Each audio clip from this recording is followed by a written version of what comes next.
Welcome to Leka Eto Speak YouTube channel. Thanks for watching. Please don't forget to subscribe. Lovers all over the world, welcome to our YouTube channel. Gẹ́gẹ́ bí ẹ ti mọ̀ wípé update lọ́lọ́kan jọ̀kan náà ni a máa ń fún yín.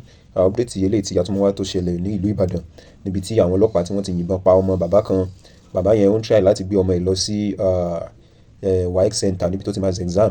So a wá rí pé àwọn traffic marshal wọ́n lé bàbá yẹn wípé ó violate traffic rule, pé ó gba ọ̀nà tí ò yẹ kó gbà ní ìlú Ìbàdàn. So ibi tí wọ́n ti wá ń stop láti dá dúró níbẹ̀ ni ọlọ́pàá ti yìnbọn sí mọ́tò bàbá yẹn débi pé ó wá gba èèyàn wọlé lọ bá ọmọ yẹn. So a rí wípé ọmọ yẹn ó padà jáde láyé, ọmọ yẹn padà kú, ó padà gbẹ́mìí mì. And then state government, Ijoba Oyo state, wọ́n ti sọ̀rọ̀, wọ́n ní pé bàbá ọmọ yìí pé ó violate rule and regulation traffic. Ẹgbọ́n ṣe bẹ́ẹ̀ lórí, tó bá violate rule and regulation traffic, so ẹ kọ́ ọlọ́pàá yìnbọn débi pé ẹ̀mí ọmọ yẹn ó máa wá bọ́. Ṣèbí ó yẹ kí wọ́n try láti apprehend man yìí ni. So gbogbo àwọn nǹkan yìí ẹ jẹ́ kí a fẹ̀sọ̀ ṣe, ká ṣọ́ra ṣe. And then kí ni opinion yín tí ẹ jẹ́ fi wá sí wa nílé tẹ́ ń wò wá? Ṣé nǹkan tí bàbá yìí ṣe ó gba kí wọ́n gba ẹ̀mí ọmọ ẹ̀? Ṣé nǹkan tí bàbá yìí ṣe sóun ló gba ẹ̀mí ọmọ ẹ̀ fúnra ẹ̀? Because àwọn ti rí àwọn èèyàn tí wọ́n ti jáde lóríṣiríṣi, a lot of àwọn èèyàn ti comment wípé bàbá yìí ló gba ẹ̀mí ọmọ ẹ̀, ìwà tó wù kò tọ́. Ṣé ó wáyé, ṣó lẹ́tọ̀ọ́ láti rí pé ìwà tó wù yẹn ó yẹ kí àwọn ọlọ́pàá kí wọ́n gba ẹ̀mí ọmọ ẹ̀? Ẹ jẹ́ ká mọ̀ lọ́ndà comment section. Ẹ bá wa dá sí, ẹ̀yin fi wá sọ̀rọ̀ àtẹ̀wò wa láti ilé, because ọ̀rọ̀ yìí kò nínú ìwòye tèmi kò yẹ kó la ẹ̀mí ọmọ ènìyàn lọ. Because nígbà tí èèyàn bá violate rule, your own profession is to care more ènìyàn kókó maybe fine ní bóyá kó welfare hospital near Old Ife Road. We learned that a policeman àwọn policemen pé bí wọ́n ṣe ń lọ wọ́n lé maruwa, wọ́n ní maruwa yẹn gba one way, so on their way going wọ́n wá yìnbọn fún maruwa. Ibi tó ti yìnbọn, ọmọ tó wà nínú mọ́tò ẹni ẹlẹ́ni gbé ọmọ ẹ̀ lọ sí school, bó ṣe ń gbé ọmọ ẹ̀ lọ ni wọ́n ti yìnbọn fún inú mọ́tò yẹn ni. This is the boy's blood. This is the boy's blood. I'm reporting from Prince 89.7 FM Ibadan. I'm reporting for Prince 89.7 FM Ibadan. Blood ọmọ yẹn ni àwọn èèyàn ní àwọn maruwa, àwọn onímaruwa ni mọ́tò wọn ni. These are the policemen. Yeah, these are the policemen. These are the policemen. I'm reporting from Prince 89. Reporting for Prince 89.7 FM. This is Welfare Hospital. Welfare Hospital.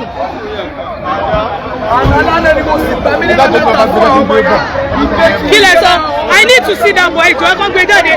Ẹjọ́ ta ni kíní yẹn ṣojú ẹjọ́, mo need that interview. Àwọn olóṣojú wọn. Uncle, please, can you say something? Ẹjọ́ ta ló lè bá mi sọ̀rọ̀, kí ló ṣẹlẹ̀? Okay. Ọlọ́pàá ló yìnbọn ẹgbẹ̀wọ́ ọlọ́pàá Nàìjíríà. Hold on, kí ló ṣẹlẹ̀? Uncle, please, kí ló ṣẹlẹ̀ sir? Ẹ dárúkọ yín. Okay. Now, I wà ní airport. Okay. So wọ́n pọ̀ sí mọ́tò Yinbon. Okay. Àwọn tí mà. Okay. So àwọn parade ọlọ́pàá yìí náà wọ́n jọ ìwọ̀n. Okay. So kàtà rí ni pé mọ́tò ẹ̀ ṣe wọlé sí wọ́n ń wè airport. What next báyìí ni pé ọlọ́pàá yẹn release. Ó release ni lọ́wọ́ kan. Ṣé Márúwá ló fẹ́ yìnbọn fún? Irọ́ mọ́tò tó wọlé ìgbẹ̀gbẹ̀ náà ni ó lè bọ́mọ sùn sẹ́yìn nípa tó dẹ̀ ni pé ó jáde ní Àbáọdẹ. Okay. Ọlọ́túndùn náà ń lọ, ọmọ Ọlọ́túndùn ni wọ́n. So wọ́n máa wọ Àbáọdẹ sí Ọlọ́túndùn, distance yẹn kéré gan. Ó wá ní kó ń pa abẹ yẹn, àwọn bọ̀ ó wá bá, wọ́n ní wọ́n wò ó wá tó padà lórí rọ́ọ̀ṣì yẹn, ó wá lọ tó ń bala kí àwọn fi pọ̀ sí ẹ̀ bẹ́ẹ̀. Nígbà tó pọ̀ sí ẹ̀, ó wá tó padà ó fi wọlé sí wọ́n wò yẹn. Àwọn ọlọ́pàá yẹn bó ṣe pọ́ọ̀sì bàbá lọ́wọ́ ó release bẹ́ẹ̀. Ẹ máa bọ̀ kẹ́wàá wò tí wọ́n ti gbà wọlé. Okay. Ẹ máa gbà wọlé. Yà á fẹ́ lọ́wọ́ bí tí ìbọn gbà wọlé. Ó wọlé bí. Ọ̀tá ìbọn wọlé bí. Ojú ọ̀tá rẹ̀. Ẹ náà lọ, ó bọ́ ọmọ yẹn nu bí. Ó jáde bí ewu ẹ̀jẹ̀. Ó jáde bí. Ẹ wò ẹ̀jẹ̀ tó ti jáde. Ẹ wojú tó ti jáde. Ó jáde bẹ́ẹ̀ yẹn. Ẹ wo ibi tó ti jáde. Ó ní ẹ̀wọ̀n. Ibi tó ti jáde ní o. Ẹ jẹ́ kí ayé jẹ́ wá gbé. Ẹ má jọ jẹ́ wá gbé ẹ̀jọ̀ tó lọ sí. Oriyomi kan wá. Ẹjọ́ ọmọ níbo ló gbé ọmọ yẹn, síbo lọmọ yẹn wà báyìí? Ọmọ ẹ ti kú. Ó ti kú ẹ ti bá. Báwo lẹ́yìn ṣe mọ́ pọ́ ti kú? Wọ́n ti ń gbé bọ̀. Nàìjíríà polisi àwọn wà bẹ́ẹ̀ yẹn lọ pé. Nàìjíríà polisi ló pa á. Good morning, sir. Ẹ káàárọ̀ sir. Ẹ káàárọ̀ sir. Good morning, sir.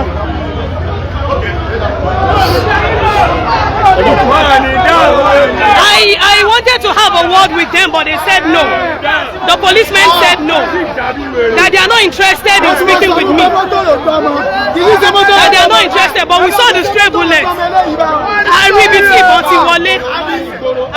bọ̀tì wọlé. Láàrin ìgboro. It's not the PRO.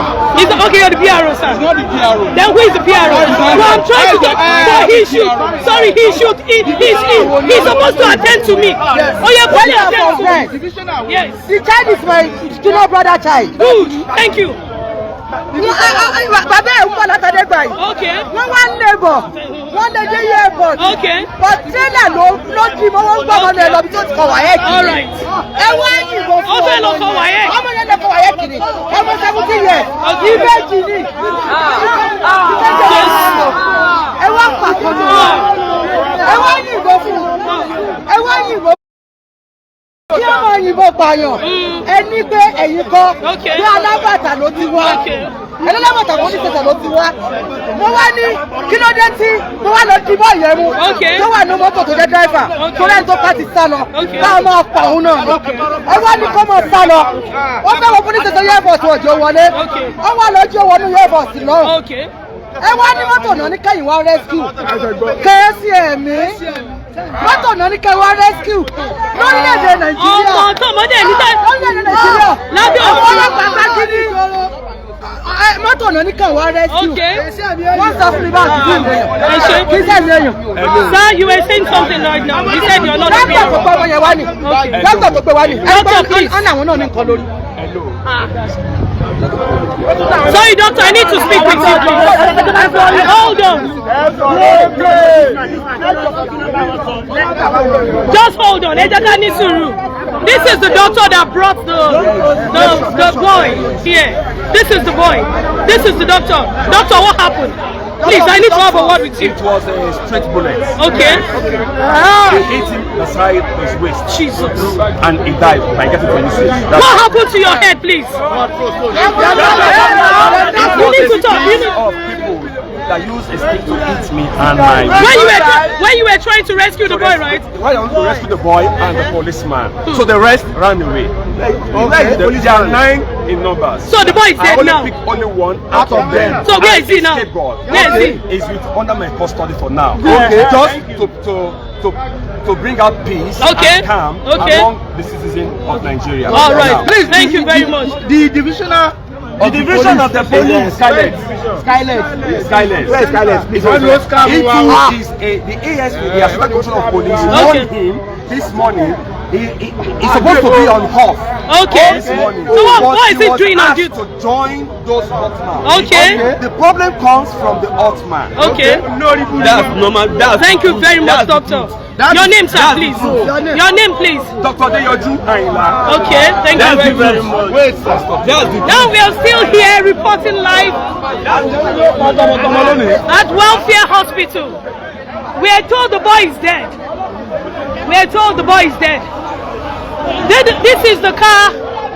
This is the car, yes, where the stray bullet came to meet the boy. Thank you. Thanks for watching. We want justice for this little boy. Thank you very much. Baba ọmọ náà ni, I dey hear you. Baba ọmọ náà ni, sir. Ẹja lọ wọ ẹja kan sí wọlé tẹsí láàárọ̀ yìí. Okay.